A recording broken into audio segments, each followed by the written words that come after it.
देख रहे हैं कि इतने दिन भोगते होने पर भी कोई सुख नहीं, फिर भी उसी की तरफ जा रहे। धिक्कार है बुद्धि को। श्रीपाद कह रहे वाधिर्यम गुरु शास्त्र मित्र वचने स्वाश्चर्य में श्रुति। आश्चर्य है कि गुरु के वाक्य को भी नहीं सुन रहा है, बहरा हो रहा है। वार्धिव्यम, बहरे हो रहे हो। गुरु वाक्यम, शास्त्र वाक्यम, मित्र वाक्यम, श्रुति वाक्यम। न वेद की बात सुन रहे हो, न पुराणों की बात सुन रहे हो, न संतों की बात सुन रहे हो, न गुरु की बात सुन रहे हो, न सच्चे मित्र की बात सुन रहे हो। बस वही मनमानी आचरण करते चले जा रहे हो, भोगों में फंसते चले जा रहे हो। द्वंद्वम मंदमति, फंस जाओगे द्वंद्व में। द्वंद्व कौन से हैं? शत्रु मित्र, मान अपमान, सुख दुख, लाभ हानि, जय पराजय, जन्म मृत्यु। इन द्वंद्वों में फंस जाओगे। है मंदमती, बहरा मत बन। शास्त्र श्रुति सदगुरु की बात मान ले। भोगों में सुख नहीं है। जब धर्म पूर्वक भोगों को भोगा जाता है तो वैराग्य बढ़ता है, और अधर्म पूर्वक भोगों को भोगा जाता है तो वासना बढ़ती, राग बढ़ता है, काम बढ़ता है। नष्ट हो जाओगे।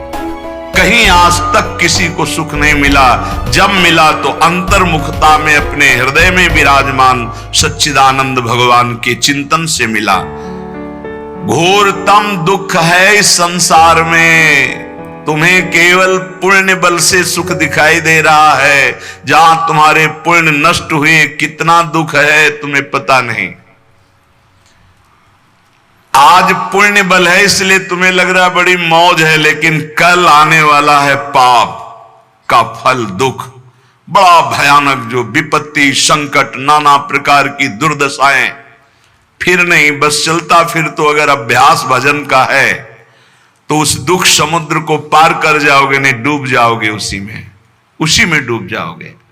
इतना दृढ़ अभ्यास कर लो कि भारी से भारी दुख में भी राधा राधा राधा ये कभी नाम न छूटे।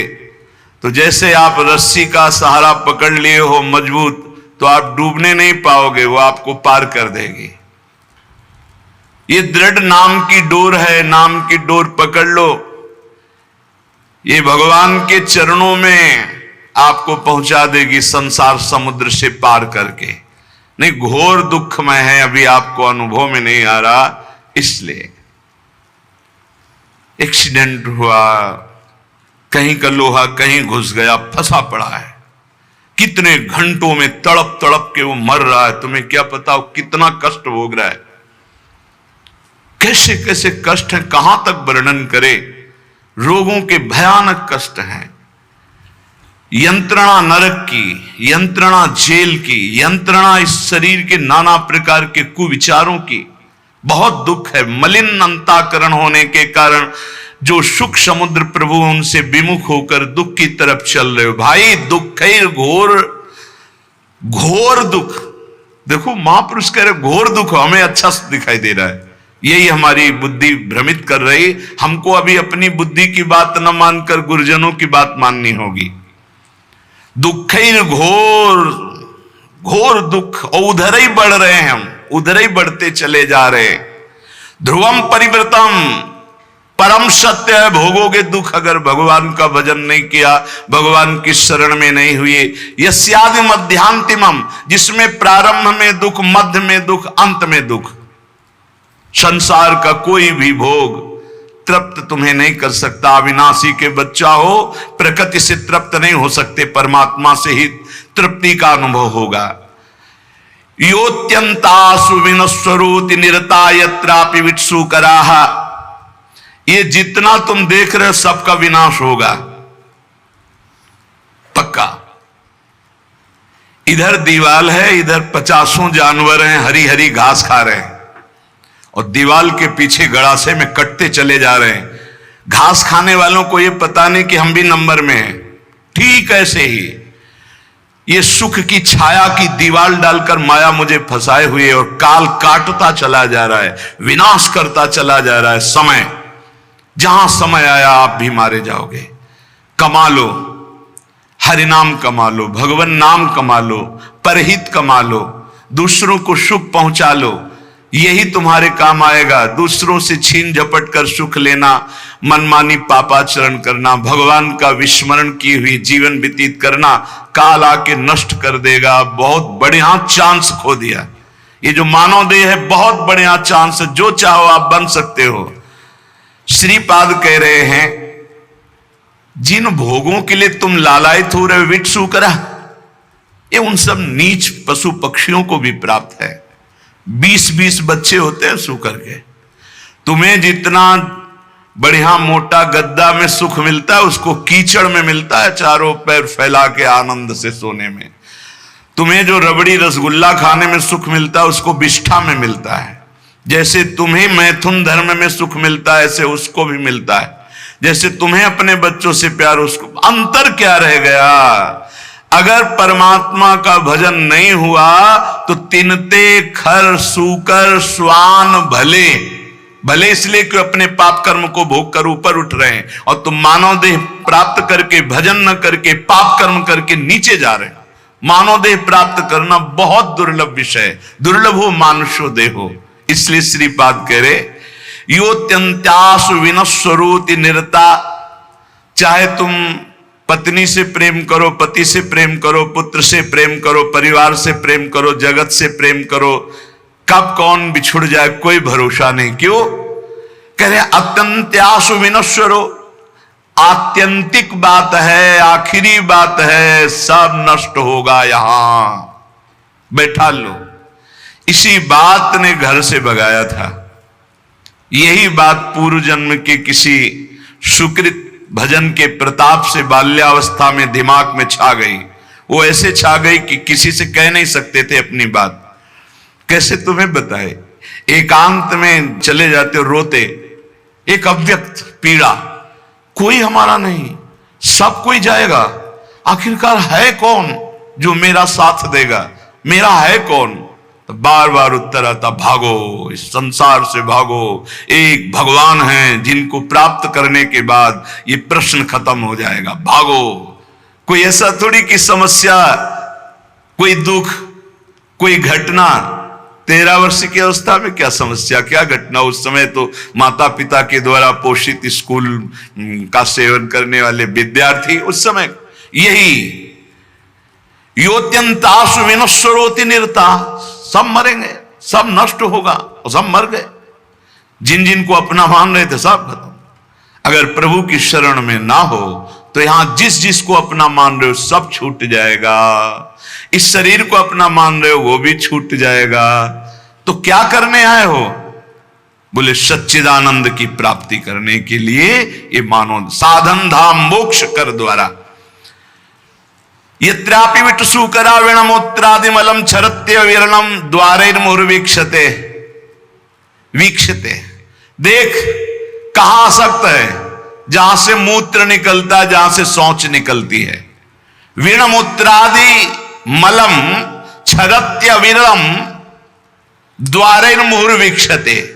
बहुत बुद्धिमान बनता है, बहुत अपने को विवेकवान समझता है। आखिरी सुख क्या है जहां तू आसक्त है? बोले जहां से विणमूत्रादि मलम, जहां से मल निकलता है और पेशाब निकलती है। शास्त्र है, इसको समझ लो। बहरे हो रहे हो, गुरु की बात नहीं सुनते।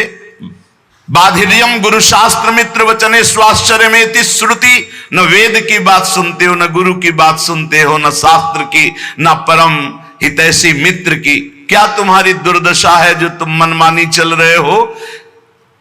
जितना देख रहे हो सब विनाशवान। तुम्हारा आखिरी सुख कहां है? बोले विटसु करा। ये जो लंपटता का सुख है, मैथुन का सुख है, ये तो सुअर कुत्ता गधा पशु पक्षी सब भोग रहे हैं। तुम मनुष्य हो। विचार करके देखो कौन सा आखिरी सुख तुम्हारे दिमाग में नाच रहा है? बोले वही मलमूत्र का द्वार। विणमूत्रादि मलम छरत्यविरम, जहां से निरंतर दुर्गंध गंदगी निकलती रहती है। द्वारैर्मुर्वीक्षते, क्या तू नहीं देख पा रहा है? तादृग भोग महास्पृहम, उन द्वारों को भोगने की स्पृहा लग रहा है मनुष्य देह में कि मैं भोग लूंगा तो अमृत पद को प्राप्त हो जाऊंगा, मैं तृप्त हो जाऊंगा। कुविषयों में।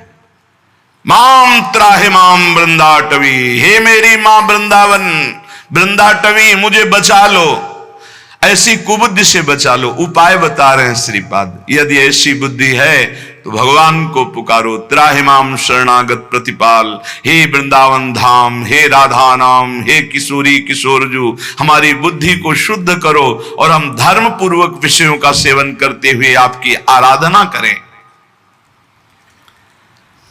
श्रीपाद कह रहे एक केवल सामर्थ्य है प्रेम में जो इन सब से बचा लेगी। वो प्रेम जब प्रियालाल के चरणों में होता है तो बिना प्रयास के घृणा पैदा हो जाती है संपूर्ण संसार के भोगों की।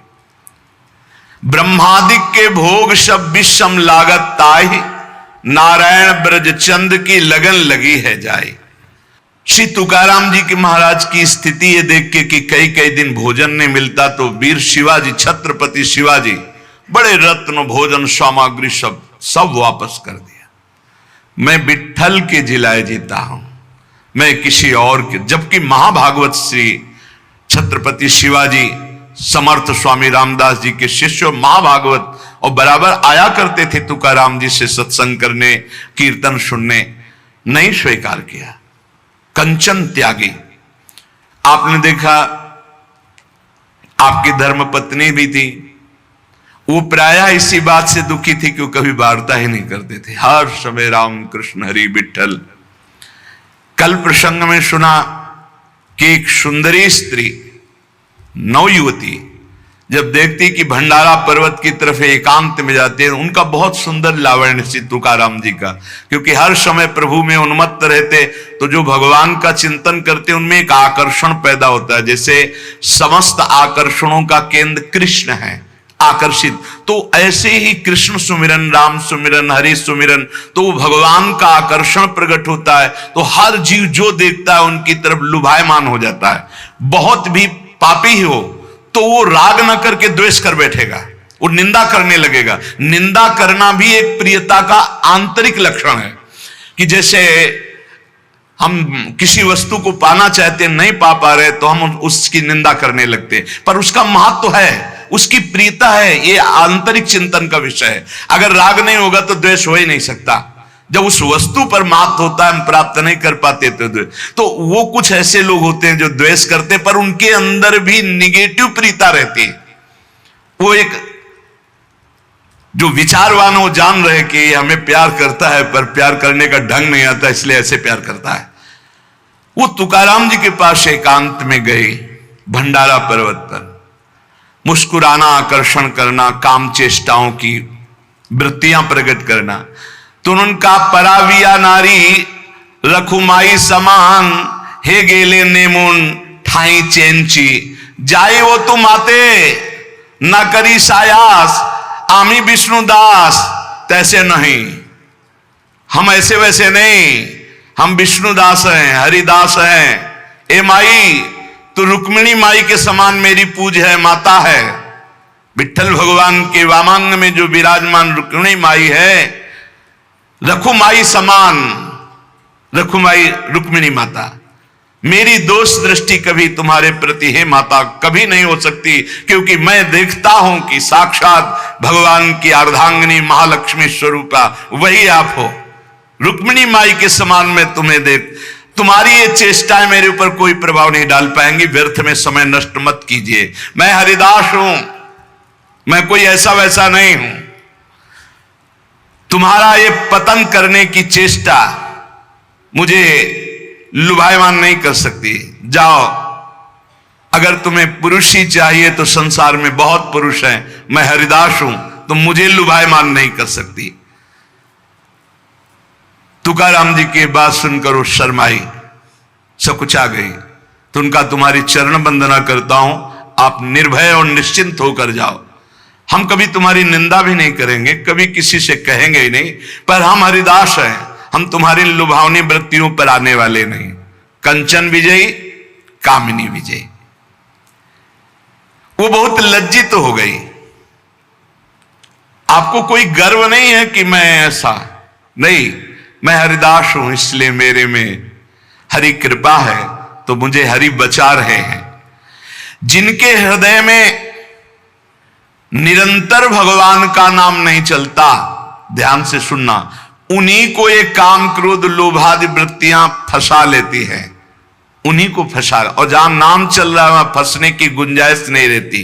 तुकाराम जी महाराज कहते हैं, मनुष्य मात्र की जब इन दो बातों पर विजय प्राप्त करने की सामर्थ्य आ जाती है भजन से, कंचन और कामिनी, तब एक इच्छा प्रकट होती है, कीर्ति हो जाए, लोग हमें जाने। श्री तुकाराम जी महाराज जब तक परमार्थ में चलने वाले के अंदर ये बात बनी रहेगी कि मेरी प्रतिष्ठा हो, मेरा मान हो, मुझे कोई जाने, तब तक अभी बहुत दूर नगरी, भगवदानंद की प्राप्ति बहुत दूर है। उपासक को अपने मार्ग पुष्ट करने के लिए ये विचार देखना चाहिए कि कहीं ये विचार तो नहीं आ गया है अपने अंदर। जैसे एक नशा में फंसा हुआ, दुराचार में फंसा हुआ, धन के लोभ में फंसा हुआ नष्ट हो जाता है, ऐसे मान में फंसा हुआ नष्ट हो जाता है, ठीक वैसे ही नष्ट हो जाता है। इसलिए उपासक को चाहिए कि नारियल के फल के समान स्वभाव बनावे और नारियल के वृक्ष के समान अपनी चाल रखे, सीधी। सूधो चले आपने धर्म रसिकन सो प्रीतम का है, कबहू काल वृथा नहीं जाए। सूधो चले आपने धर्म, बिल्कुल अपना जो मार्ग है उसी पे। और रसिकन सो प्रीतम का है, अपना प्यार कहां हो, अपना प्रीतम कौन हो, रसिक महापुरुष हो। कबहू काल वृथा नहीं जाए, एक सेकेंड भी नाम न छूटने पावे। और नारियल फल जैसा, ऊपर देखो जूट, अंदर बहुत कठोर खप्पर, और उसके अंदर बहुत कोमल। ऐसा स्वभाव साधक का होना चाहिए। ऊपर से देखकर लगे कि बहुत झाखर है, रजना बिल्कुल फंस जाओगे तो बहुत ऐसा लगे कड़ुआ स्वभाव है, लेकिन अंदर बहुत हृदय शीतल। ये रखना पड़ेगा। अगर ये नहीं रखते हो ना तो फिर आप धोखा खा जाओगे।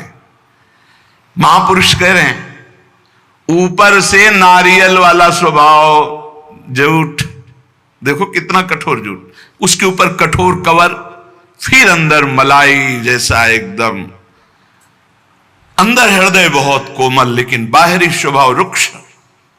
रुक्ष का मतलब किसी को गाली देना नहीं, बाहरी दिखाई दे, सरस नहीं है ऐसा दिखाई देना।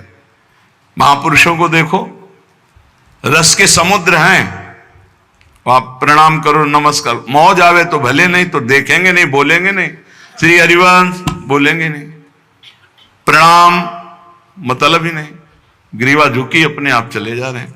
जिसको प्रणाम कर रहे हो तुम्हें फल दे रहा है, वो अव्यक्त परमात्मा सर्वत्र व्याप्त है, उसी की दंडवत है वो प्रणाम नमस्कार से। सत्य और असत्य इसका जिसको ज्ञान है वो कभी अपनी मान प्रतिष्ठा शरीर की स्वीकार ही नहीं करता है। निसंग जो बना रहता है और जिसमें किसी तरह का संकोच न हो, कभी कभी संकोच में साधक मारा जाता है, अपनी बात कहना चाहता है पर बहुत हृदय कोमल है। ये हमारी प्रार्थना है कि ऐसे साधक, ऐसे संतों से बहुत संभल कर व्यवहार करना चाहिए। जिनका बड़ा संकोची स्वभाव, उससे हमारी हानि हो जाती है। वो कहना चाहते हैं पर संकोच के कारण कह नहीं पाते। यदि किसी से खबर दे दे, किसी से सूचना मिल जाए, हमको ठीक वैसे चल देना चाहिए। ये नहीं कि डायरेक्ट वो हमसे बात करें, क्योंकि हमने देखा है महापुरुषों का बड़ा संकोची स्वभाव होता है। मैं सीधे कहूं इसे दुख ना पहुंच जाए, या आप बोल देना ना, समझो आप वो कितना संकोच में है कि वो आपसे सीधे ना बोलकर किसी से कहला रहे हैं। महापुरुषों के जरा सा संकेत पर वैसे ही खड़े हो जाना चाहिए, वैसे ही चलना चाहिए। ये नहीं सोचना चाहिए उन्होंने तो नहीं कहा डायरेक्ट हमें, नहीं, बहुत संकोची स्वभाव होता है। जब संतों की सेवा करे तो फिर पता चलता है कितना संकोची। और एक स्वभाव और होता है, बहुत ही निरपेक्ष उदासीन। अगर संकोच वाली बात नहीं माने तो फिर जो उनका स्वरूप आएगा वो आप सह नहीं पाएंगे। दोनों हमने देखे, 1 2 3, यहां तक तो संकोच चलेगा, इसके बाद जो अपने स्वरूप में आए तो आप सह नहीं पाओगे। इसलिए पहला संकेत समझ लेना चाहिए, महापुरुषों का पहला संकेत। उनकी रुचि क्या है, उनकी रुचि में रुचि मिला दे तो मान, कामिनी, कंचन सबसे बचा लेते हैं। अगर कोई आज तक बचा है तो हरि कृपा गुरु कृपा से बचा है। पर व्यसन अर्थात भोग वासना, धन की कामना या मान की कामना हृदय को पाषाण के समान कठोर बना देता है। दो होते हैं जो ना लोक की परवाह करते हैं ना निंदा की परवाह करते हैं, एक घोर विषयी पापी पुरुष और एक महान उत्तम साधक। दो होते हैं। पापी पुरुष भी किसी की परवाह नहीं करता, समाज देख रहा है कि नहीं देख रहा, क्या करेगा समाज, क्या, कुछ नहीं देखता, वो जो वासना है वो कर बैठता है। साधक उत्तम उपाय वाला जो भगवत मार्ग में चला वो भी ये नहीं देखता कि अब हमारी निंदा हो रही, की स्तुति हो रही, संसार क्या कह रहा है, लोक लज्जा है, क्या है, कुछ नहीं देखता। एक घोर दुर्गति को प्राप्त होता है, एक महान सदगति को प्राप्त होता है। श्री तुकाराम जी महाराज को कह रहे, लौकिक मान के पीछे लगे हुए हमने साधकों को नष्ट होते देखा है। आचार विचार, लोक लज्जा, वैदिक कर्मानुष्ठान, यहां तक तो सब ठीक है, लेकिन जब आप भजन करके भगवत प्राप्ति करना चाहेंगे तो आपके पीछे लग जाएगा मान। ये आखिरी खाई है जहां गिरा देता है साधक को। इसलिए 15वें अध्याय में सिद्ध महापुरुष परम पद में जो आरूढ़ महापुरुष, उसका लक्षण जब वर्णन करते तो सबसे पहले निर्माण अमोहाजित संग दोषा। निर्माण, जब कीर्तन से भगवदानंद की प्राप्ति की बात महाप्रभु चैतन्य देव जी कह रहे हैं तो कह रहे सब ही मान प्रद आपमानी, जो तुलसीदास जी कह रहे वहां अमानिना मान देनो, बड़े बड़े महापुरुष।